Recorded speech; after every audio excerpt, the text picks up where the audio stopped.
Thank you. I would like to be in Phoenix with a conference, but unfortunately, we're still not traveling because of the pandemic. Um,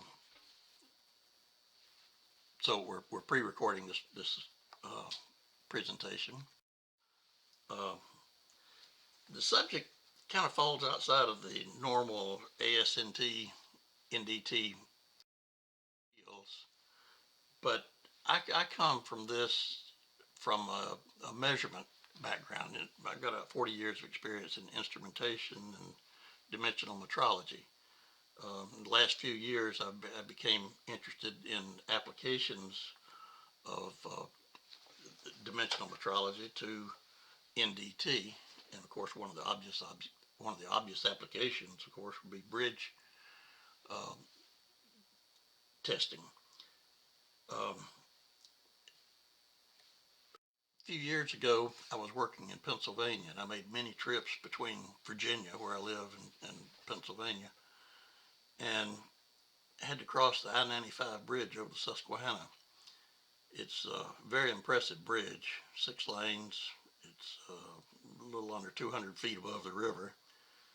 And I have to confess, even before I became interested in how the bridges are inspected, I always felt a little sense of relief when I got to the other side. I remember one night there was a backup at the toll booth up the hill where we're looking there, and on the east side of the river. And all these cars and trucks all backed up bumper to bumper on the bridge. You couldn't have designed a heavier load test for the bridge by design. And I'm looking at it, down at the water nearly 200 feet below, and all of these tractor trailer trucks and everything bumper to bumper. And I'm thinking, this is not good. So I really felt a sense of relief, and it made an impression on me that this bridge would be a good candidate that should be monitored more closely. Um, it was built in '63 or opened in '63, so over 1,500 meters long, 25 meters wide, 6 lanes, and so forth. A couple more views of it. Here's looking south toward the bridge, and there's a number of other bridges, railroad bridges, and a highway bridge, an alternate highway bridge, which it's even older and narrower. That it can't take the load off of I-95 if for some reason this bridge has to be closed. They're in a world of hurt. Um, this is an interesting stock photo I found also. Note that um, the length of this truck is 53 feet, so you can kind of get a scale of the dimensions of the truss work and the height of the bridge and so forth based off of this 53-foot semi-trailer.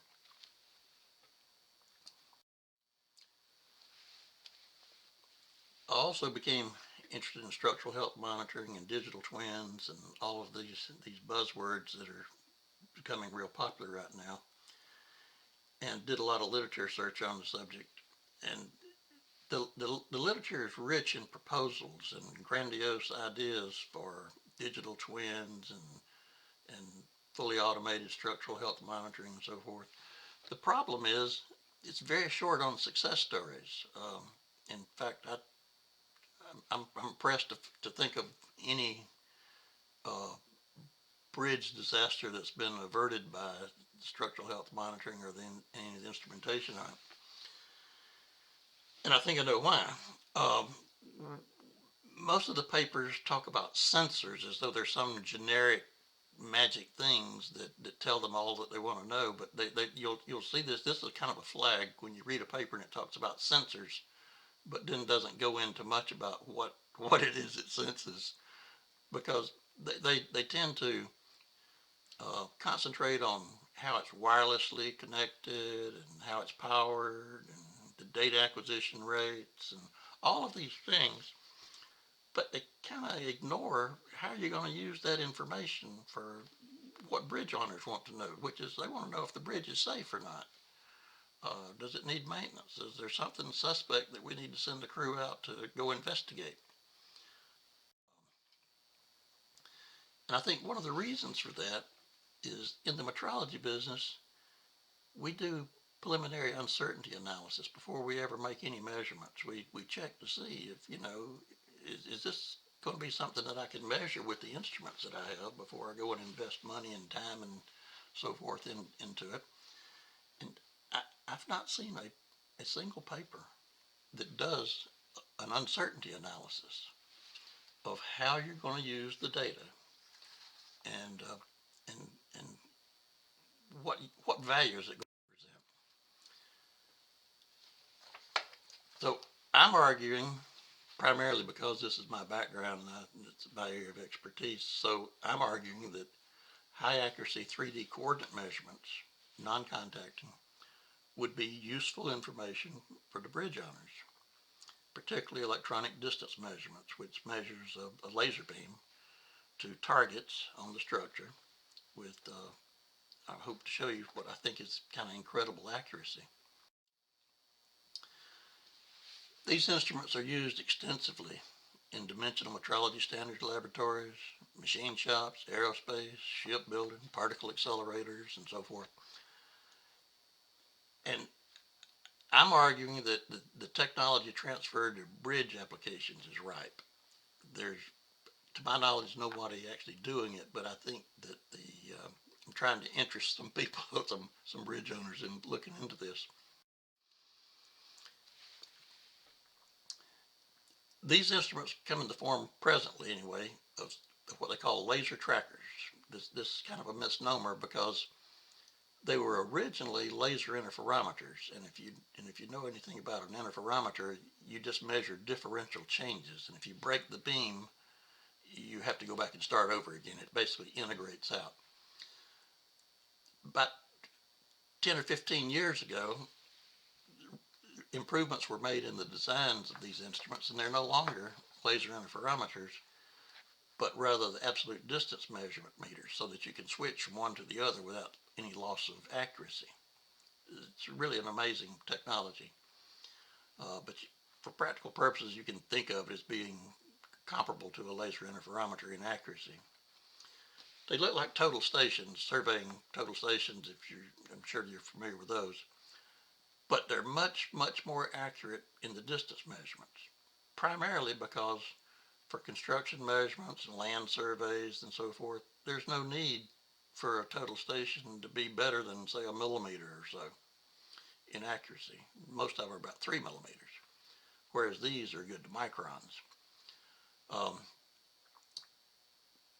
So you should look at the manufacturer specifications, and a good thing is that there is a standard for specifying the accuracy of the instruments, the ASME standard, which is traceable to NIST, and NIST does measurements of these or calibrations of these instruments periodically for the manufacturers to make sure that they're on the mark.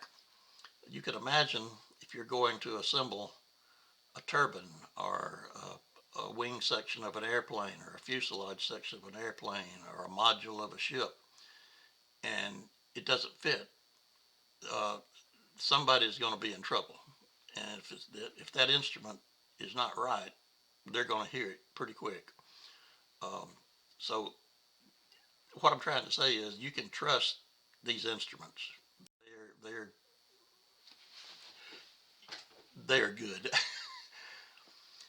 Now, one of the characteristics of these laser trackers is that they're extremely good in the radial direction, in the distance measurement with the laser, approximately a part per million, and that's primarily due to atmospheric limitations. The speed of light depends on the humidity, temperature, barometric pressure, and so forth. So that's one of the biggest uncertainties for them that brings out this 1 part per million in the accuracy. To put that in perspective, that's about a millimeter at a kilometer. And there are techniques that you can do better than this, which I won't go into now, but particularly dynamic measurements where the movements are occurring faster than, say, the temperature of the air is changing. You can see dynamic motions very, very accurately, maybe 10 times better than this. Um, However, they're much less accurate in their angle measurement. You measure basically a polar coordinate of angle and distance, two angles and a distance. And they're of the order of an arc second, or 5 parts per million in the horizontal displacements. So for that reason, on large scale applications, you really need to use what's called a multilateration or trilateration or multilateration architecture for large scale structures. This is where you basically have a known fixed point that the instrument's located at, and you measure to an unknown target location or an approximate target location from 3 or 4 different directions, and from that you get a unique solution for the coordinate of the target. This is similar to the way that GPS works, where you have a constellation of satellites and you're measuring from these satellites to your handheld receiver or whatever. And by knowing the position of the satellites at any instant, you can determine the coordinate of your GPS receiver. Well, this is kind of the same way, except instead of using microwaves, this uses a laser beam, which can be directed much easier. I'm going to show you the uncertainty analysis for 3 different architectures for this bridge. And I'm just going to show you on the north side of the bridge how you could set the instruments up. You'd expect similar results on the south side. And luckily, to do this analysis is pretty simple, because there's a software package commercially available from MicroSurvey called STAR NET. STAR NET has what's called a Preanalysis feature, which lets you run through your survey using approximate coordinates and programmable constraints on the coordinates. For instance, your instruments, I made all the instruments absolute locations. They're nailed down, can't move. Any adjustment is made in the target locations. For this, I assumed 1 part per million for the distance accuracies, and I used 5 seconds or 25 part per millions in the angles. So essentially the angles would play no role in the solution. But you do need the approximate starting coordinates. So for that, I didn't have access to the drawings or any engineering information on this bridge. I'm just a pedestrian looking at it. But from Google Earth, I got the approximate coordinates from the center of the 2 ends of the bridge and worked from that. And then I took that tractor, semi-trailer, 53-foot length semi-trailer, and scaled from that to get the approximate heights and the depth of the truss and so forth. Now, before we get to the results, let's make a note here that I'm working in meters, which most of us aren't that familiar with. But to put it in perspective, I carried everything to 6 decimal places, or 1 micron in the least significant figure. A sheet of printer paper is 100 microns thick, 4 thousandths of an inch, 100 microns. So that would be 0.000100. That's 100 microns. So keep that in mind as we look at the results. For target locations, I just arbitrarily picked equally divided this into quarters, with 1/4 of the way from the west end I call the first target. The middle target was 2/4, and over here was 3/4. And I have targets on the deck, at the deck level, and on the lower chord of the trusses. And I'll show you that naming notation in just a minute. So for the first scenario, the stars represent instrument locations. So I put an instrument on the bank of the river, just off from the bridge, so that you would have clear visibility to all the points on the bridge. So it's just north of the bridge on each side. Then another station 500 meters upriver, and another station 1,000 meters upriver. So in this first scenario, we got 6 stations on the east and west sides, under the bridge, 500 meters upriver and 1,000 meters upriver. So here are the results. What I'm calling the target T, the first quarter of the distance. This is from the west side toward the center. So it's approximately a quarter of the way across the bridge. Here's the standard deviations that STAR NET cranked out. 474 microns, or 0.4 millimeters, would be the standard deviation you would expect to make with those 6 instruments. In the east direction, 300. So this is like just under 5 sheets of paper thick. This is like 3 sheets of paper, like 2 sheets of paper high. Now, all of this is out of the plane, the north and the east, and the elevation would be what you would normally think of as the vertical deflections. But I maintain that it would also be useful, in addition to the vertical deflections, to know the out-of-plane motions. Something buckles, something cross member is not behaving properly, or something becomes bent or gusset or whatever. You're not only going to have vertical deflections, but I would assume out-of-plane deflections. So I'm gonna summarize these in the end, so don't bother trying to remember all these numbers, and I'm also going to make this available to you. But the bottom line is, all of these out-of-planes are within a half millimeter, say, of the uncertainty is about a half millimeter. And in the vertical deflections, it's amazingly strong. It's about less than 300, well, a little over 300 micrometers at most.